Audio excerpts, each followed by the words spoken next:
పదే పదే చెప్తుంటారు జూనియర్ ఎన్టీఆర్ ఒక సునామీ, జూనియర్ ఎన్టీఆర్ ఒక ఇది అని. మీరు ఇప్పటివరకు ఆయనతో సినిమా చేయకపోవడం ఏంటండి? చాలా విచిత్రమైన విషయం. కథ కుదరాలి, అన్నీ కుదరాలి కదండి. నాకు చాలా ఇష్టం అండి, నేను కలుస్తాను అప్పుడప్పుడు. అంటే మీరు తన కథ ఊహించలేకపోయారా, లేకపోతే మీరు ఏదైనా కథ చెప్తే ఇంకా తను నాడ్ అంటే యాక్సెప్టెన్స్ ఇవ్వలేదా? లేదు, కథ ఏం చెప్పలేదండి. చెప్పలే అసలు. అదే కలిసాను, నేను 2-3 సార్లు కలిసాను, కానీ కథల దాకా చూడాలి. ఆయన చాలా బిజీగా ఉన్నారు కదా ఇప్పుడు. ఎప్పట్లోగా ఉండొచ్చు సార్ మీ ఇద్దరి మధ్య? తెలియదండి. అది అభిమానులు చాలామంది, నన్ను జూనియర్ ఎన్టీఆర్ అభిమానులు చాలామంది అడిగారు, అది మీకు నేను చెప్పేది. అదే అన్నగారు స్టేట్మెంట్లు ఇస్తాడు కానీ మా హీరో కథ చెప్పండి ఇప్పుడు వచ్చాను. That more happened after Sitaram. Sitaram వచ్చిన తర్వాత ఆ ఇన్క్విజిటివ్నెస్ ఎక్కువైంది జూనియర్ ఎన్టీఆర్ అభిమానుల్లో. ఎందుకంటే ఇంకొక డైరెక్టరు, ఒక క్యాలిబర్ ఉన్న డైరెక్టర్, మీకు క్యాలిబర్ ఉన్నదని ముందు నుంచి అందరూ నమ్మినా ఒక సినిమా హిట్ అంత ల్యాండ్ మార్క్ వచ్చిన తర్వాత మీ గ్రాఫ్ పెరిగిపోయిందండి ఇండస్ట్రీలో. కథ రాయడంతో ఎలాంటి కథ అయితే మీకు జూనియర్ ఎన్టీఆర్ బాగుంటుందని మీకు అనిపిస్తుంది సార్? ఏమో సార్, అలాంటి ఆలోచన అంటే ఇలాంటిది అన్నది ఏం లేదు. ఆయన ఇలాంటిది అని అనుకోవడానికి ఆయన చిన్న యాక్టర్ అండి. అంటే ఆయన ఆయన ఆయన స్థాయి as an actor is completely different. As an actor I'm saying, స్థాయి అనేది ఫిజికాలిటీ, స్టార్డమ్ వీటి గురించి కాదు.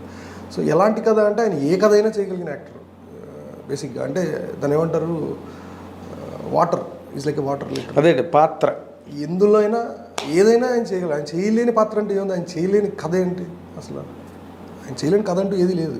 ఆయన ఏ కథ అయినా చేయగలరు. అవును, అతనికి కెపాసిటీ ఉంది. యాక్టర్. కానీ మీకు ఒక డైరెక్టర్గా మీకు నచ్చిన హీరోని జూనియర్ ఎన్టీఆర్ కథ అయితే బ్రహ్మాండంగా ఉంటుంది, క్యారెక్టర్ ఇలాంటిది చేస్తే ఇప్పటివరకు ఇన్ని సినిమాలు చేశాడు, ఇలా ఎక్స్పెరిమెంట్ చేస్తే బాగుంటుంది అని ఎక్కడో మనకు తెలియకుండా కూడా ఒక్కొక్కసారి ఐడియా వస్తుంది సార్.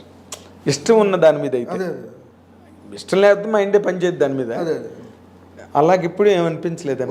నేను ఐడియాలాగా ఉండటం వేరు, అది కథగా మొత్తం బౌండ్ స్క్రిప్ట్ అవటం వేరు. చాలా అదే తను పౌరాణికం చేయగలడు, జానపదం చేయగలడు, యాక్షన్, ఎంటర్టైన్మెంటు, కామెడీ, ఎన్ని ఆల్ ది ఫ్యాసెట్స్. పెద్ద ఆయనకి ఎన్టీ రామారావుకి ఎన్ని ఫ్యాసెట్స్ ఉన్నాయో అన్నీ ఉన్నాయి జూనియర్ ఎన్టీఆర్. నేను ఐ సిన్సియర్లీ బిలీవ్ అంటే డైలాగు అద్భుతమైన బ్యాలెన్స్తో చెప్పగలిగే అతి తక్కువ మంది హీరోల్లో జూనియర్ ఎన్టీఆర్ ఒక, దానిలో డౌట్ లేదు. అద్భుతమైన డైలాగ్ డెలివరీ, ఆ ఫొనెటిక్స్, వేటూరు గారు అనేవారు ఇప్పుడు, ఫొనెటిక్స్ బాగా పలుకుతాడు జూనియర్ ఎన్టీఆర్. సో ఇప్పటి వరకు మీరు ఇంకా దాని మీదకి రాలా? ఇంకా ఆలోచించలేదండి. ఓకే.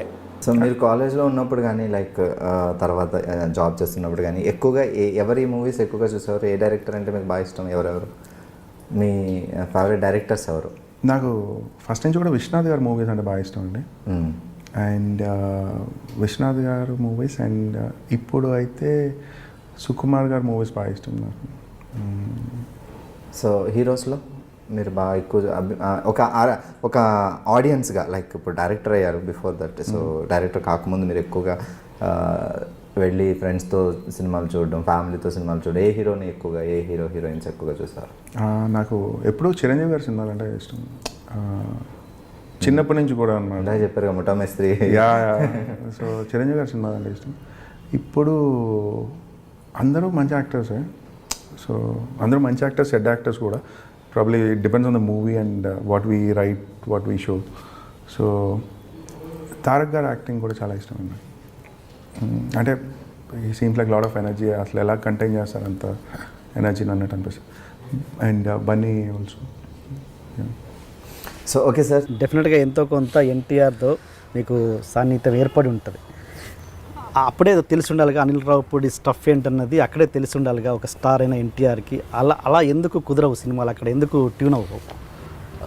తారక్ గారు అప్పుడు వచ్చి కలిసి చాలాసార్లు మేము ఈవినింగ్ టైమ్స్లో కలిసేవాళ్ళం. సో తారక్ గారు ఎప్పుడు పాయింట్ చెప్పమనేవారు నాకు వచ్చి. బేసిక్గా ఆ టైంకి ఆయన సినిమా ఏదో ప్యారలల్గా జరుగుతూ ఉంటాము, అంటే కుదరలేదు టైం నాకు. తర్వాత నేను రాజా దగ్గర టైంలో నేను తారక్ గారిని కలిశాను, ఆయనకు పాయింట్ చెప్పాను, కథ చెప్పాను. అప్పుడు జైలవకుశ బాబీ జరిగింది పక్కన. సో నేను వెళ్ళి అంటే ఆ బిలీఫ్ ఉండబట్టేగా వాళ్ళు వచ్చి ఒక గంట కథ వినాల్సిన ఇది ఉండేది కాదు కదా. తారక్ గారు పిలిచి కథ విన్నారు, తనకు ఒక పాయింట్ అది ఒక రేంజ్కి నచ్చింది. నేను అప్పుడు ఏమన్నారంటే ఆయన నాకు ఒక 1.5 hour నరేషన్ అడిగారు, బట్ నాకు టైం లేదు, అప్పుడు ఎడ్జ్లో ఉన్నాం, టైం లేక నేను మనం ఏంటంటే 10 రోజుల్లో 15 రోజుల్లో ఏదో 1 days చెప్పి ఆయనకి అది నచ్చక ఎందుకు ఉన్న ఇంప్రెషన్ పోగొట్టుకోవడం అని చెప్పి సార్ కొంచెం టైం పట్టుద్దండి అన్న దాంట్లో అప్పుడు బాబీ దగ్గర పాయింట్ జైలవకుశ పాయింట్ ఓకే నచ్చేసి అది ఎక్కించేసారు. సో అక్కడ నేను మిస్ అయ్యాను. సో ఇన్ ఫ్యూచర్ మేబీ ఇంకేదైనా మంచి కథలు ఆయనకి చెప్తే ఛాన్స్ ఉంటుందేమో. ఇంకా రాఖీ విషయానికి వస్తే జూనియర్ ఎన్టీఆర్ ఆయన కోర్టు సీన్లో చెప్పిన సీన్ అది కూడా అది నాట్ ప్రిపేర్డా? అక్కడ స్పాట్లో రాసింది. పాటకి వచ్చిన తర్వాత పరుచూరు గోపాలకృష్ణ గారితో ఒక వెర్షన్ రాయించాను. సరదా రాయన్ గురు గారు అంటే ఆయన ఒకటి రాశాడు, టపటపటమని రాశారు. ఆ తర్వాత ఉత్తేజ్కి చెప్పాను, ఉత్తేజ్ ఉన్నాడు, ఉత్తేజ్ చెప్పాను, ఉత్తేజ్ ఒక వెర్షన్ రాశాడు.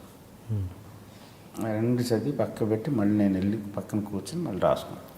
ఓకే, రాసుకుని అది చదివినిపించింది. కానీ ఫిక్స్డ్ ఇది కాదు.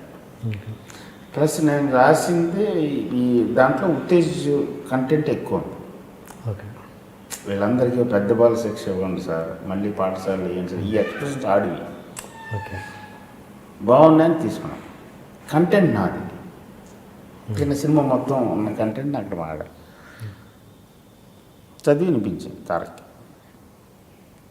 తర్వాత తారక్ దాన్ని రిపీట్ చేస్తున్నప్పుడు మళ్ళీ కరెక్షన్స్ వెళ్తుంటాయి. ఇది వద్దు, ఇది చెయ్యి, ఇది ఓకే, ఇది ఇక్కడ ఈ మాట కూడా చెప్పు, ఈ సెంటెన్స్ చెప్పు. అంత పెద్ద ఆయన మెమరీ గురించి చెప్పండి. జూనియర్ ఎన్టీఆర్ మెమరీ ఎక్స్ట్రా రాక్షసుడు వాడు, రాక్షసుడు. ఇంత పెద్ద డైలాగ్ క్లైమాక్స్ 10 minutes, అన్నయ్య 10 minutes అన్నట్టు వెళ్ళి వచ్చి మొత్తం డైలాగ్ చెప్పాడు. మొత్తం డైలాగ్ అది ఆ బోన్లోనే ఎక్కి చెప్పలే అంటే అసలు బోన్లో ఎక్కాడు. అక్కడ అందరూ ఉన్నారు, సుహాసిని గారు కూడా రెడీ అవుతున్నారు. డైలాగ్ చెప్పగానే సుహాసిని గారు మామూలు చెప్పాడు, కళ్ళమ్మ నీళ్ళు పట్టు కారిపోతున్నాయి, అక్కమంట తుడుచుకుని వెళ్ళిపోయారు పక్క. అది తారక్. అదే అదే బా అంత మెమరీ నాకు తెలిసి ఏ హీరోకి లేదు కదా. నిజం మహేష్ కూడా ఉంది. Mahesh, okay, very good number.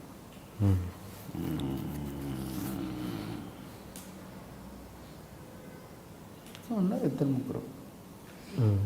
Prakash కొండ. Okay, super. ఓకే. హీరోస్ గురించి, హీరోలు నేను పనిచేసింది తక్కువ మంది కదా, అదే. ప్లస్ ఇంత లాంగ్ ఫ్రేజులు వేరే హీరో మీద ట్రై చేయాలి. అదే అదే. And for more videos, Please subscribe to iDream. Please subscribe to iDream. Please subscribe iDream. And please subscribe to iDream. For more videos, subscribe to iDream. please like, share and subscribe to the channel. Congratulations iDream. Subscribe to iDream. Subscribe to iDream. So subscribe to iDream Media. iDream की iDream team अंदर की huge congratulations. Please subscribe iDream media. Please subscribe to iDream. Subscribe iDream. Please subscribe to iDream. iDream అంటే నా కళల channel subscribe చేసుకున్న నోరు తిరుగుతలేదు, మీరైతే గంట గుర్తు కొట్టండి. For more such videos, please subscribe to iDream. Subscribe to iDream. Please subscribe to iDream. Please subscribe iDream Media. Please do subscribe to iDream. Please subscribe to iDream Media. For best entertainment and information, please subscribe iDream. And don't forget to subscribe to iDream.